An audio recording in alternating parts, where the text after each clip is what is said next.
Okay, so good morning dear learners. This is Ibrahima Sarr. I am a professor at Gaston Berger University, now an associate teacher at Africa Senegalese Virtual University. I was responsible for the course on Introduction on General Linguistics that you took last year. Now I am the conceptor of the course of Phonetics and Phonology, and this is what I am going to tell you about this morning for an introduction to this course. So the course is composed of two aspects. So the first aspect focuses on phonetics, while the other aspect focuses on phonology. But first of all, what is phonetics? Phonetics then, easily defined, is a scientific study of human language sounds. It excludes other sounds such as coughing, throat cleaning, and non-verbal language produced by human beings, even if they are intended to convey messages. Good. As opposed to phonetic, then let's see what phonology is exactly. Phonology seeks to define the principles governing the appearance and function of words in a given language. So you can see the opposition. Phonetics focuses on the production, transmission, and reception of speech sounds, while phonology focuses on the principles that govern the appearance and the function of those words. Now the branches of phonetics. In phonetics, you have three branches, what is called articulatory phonetics. In articulatory phonetics, you describe the activity of the organs of phonation. Then the second branch is acoustic phonetics, because once these sounds are released, they move through the air in the form of waves. So acoustic phonetic studies the physical properties of sounds, that is their height, their intensity, and the duration of the perceived sounds. The third branch is what's called auditory phonetics, which studies phenomena of perception of speech sounds by humans.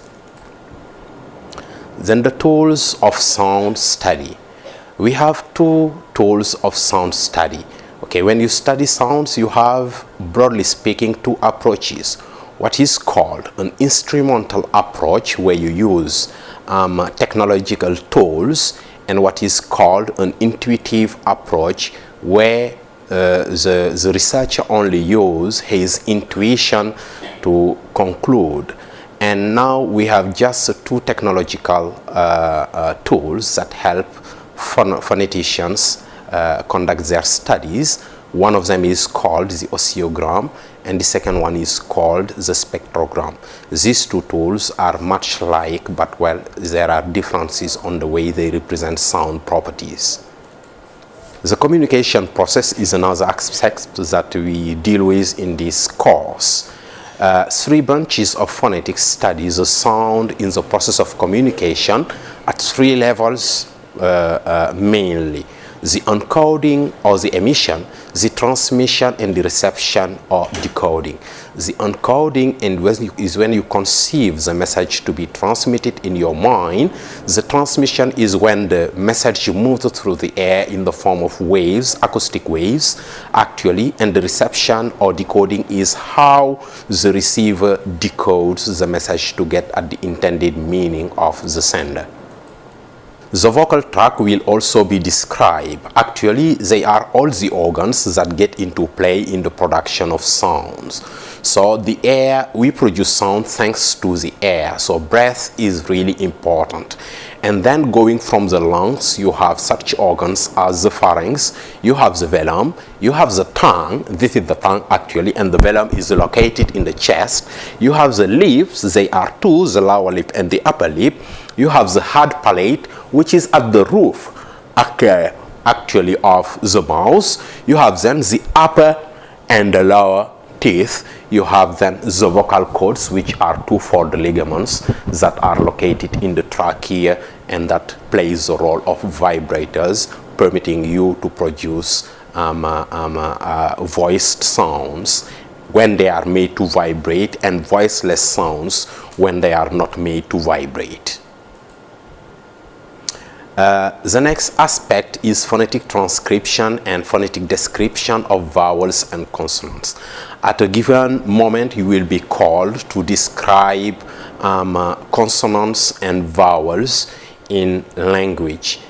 These are the two major divisions of sounds in a given language. You have consonants and you have vowels, and there is a difference between them, differences that you can find in the course I have posted on the EVS platform.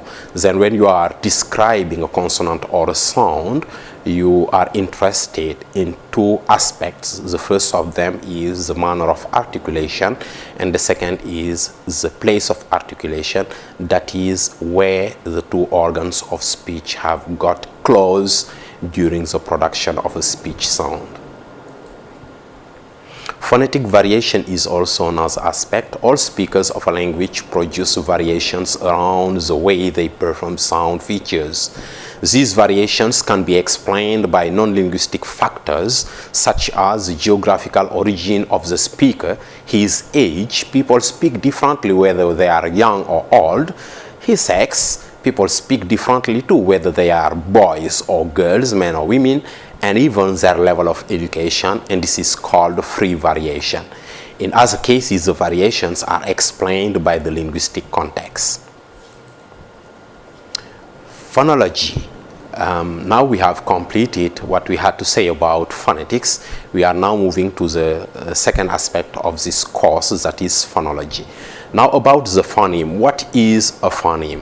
So the phoneme is the unit of phonological studies, phonological analysis, and it is often defined as the smallest sound unit with distinctive values. If you have a text, you can divide it into paragraphs. Paragraphs may be divided into sentences. Sentences may be divided into words. Words may be divided into morphemes. Morphemes may be divided into syllables, and these may be divided into phonemes, but you cannot further divide phonemes as they are the smallest sound unit you can get.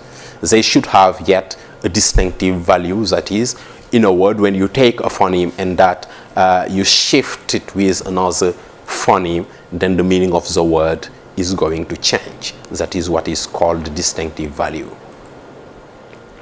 The precursors of phonology, it is important to know them because these people are the pioneers in phonological studies. Each speaker has a phonological intuition of sounds of their language. This is why they often say that phonology started when people started to speak.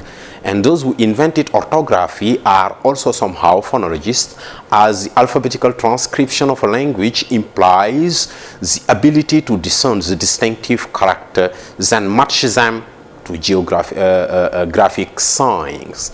The history of phonology actually started when phoneticians, as Daniel Jones, for example, began making phonetic transcriptions.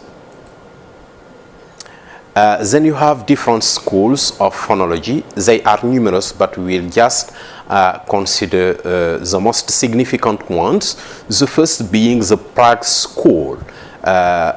Some of the major figures of the Prague School are actually Trubetskoy and Jacobson, that is Roman Jacobson.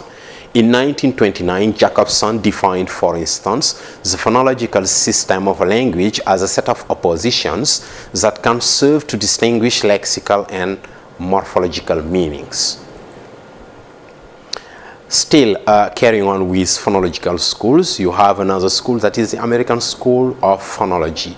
The major figures being Edward Sapir, who is the father of modern American linguistics, who said in 1929 that speakers of unwritten languages had a phonological intuition. That's exactly what we explained a while ago. Then after Edward Sapir, his successor, which is Leonard Bloomfield, left a general book on language that made him the master of American linguistics. The third phonological school is the English School of Phonetics, and here we will focus on Daniel Jones. Daniel Jones is an English who in 1907 led a separate school in phonology that marked the practice of phonology in Britain. Initially, Daniel Jones sought to achieve practical goals. His activities were centered on phonetic transcription in the teaching of pronunciation of the languages of the world. Phonological description. What is the task of the phonologist? Phonologists analyze the phonetic data, and then from these they build a phonological system. The opposition principle. If you take, for instance, the wall of words, pah, which means a hole in English, and bah, which means to boil, they illustrate the opposition between p and b. This is why p and b are said to be distinctive phonemes, as if you commutate, that is, if you replace the b that is in bah with the p that is in pah, you get a different meaning, and this is what's called minimal pairs. Then bah and pah can be called minimal pairs because the only difference between these two words resides in the opposition between p and b. Then phenomena of distribution, neutralization, and variation.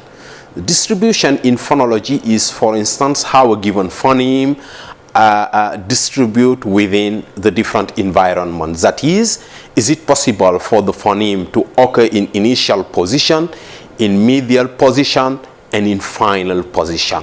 Some phonemes will occur in the three positions. Some other phonemes will be restrictive distribution. Then you will just find them in two positions. You cannot see them in a third position. And this leads us to talk about neutralization. What is neutralization? Actually, in certain environment, it happens that two phonemes which are normally distinctive lose their distinctive feature and merge into just one phoneme. We say that there is a neutralization case.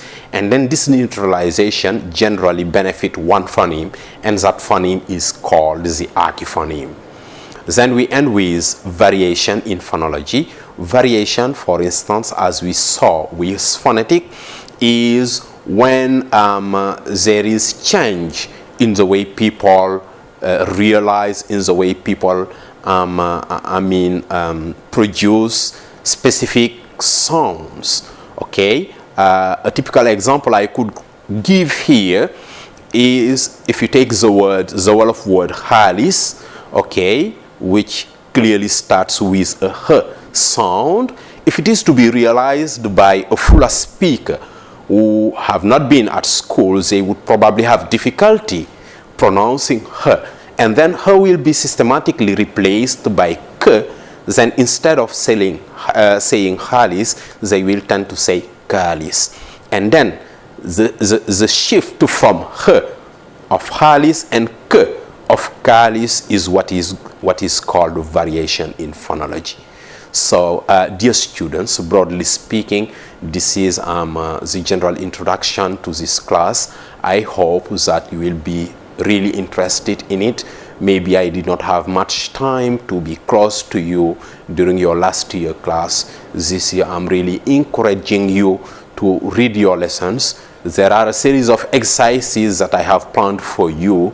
Do these exercises.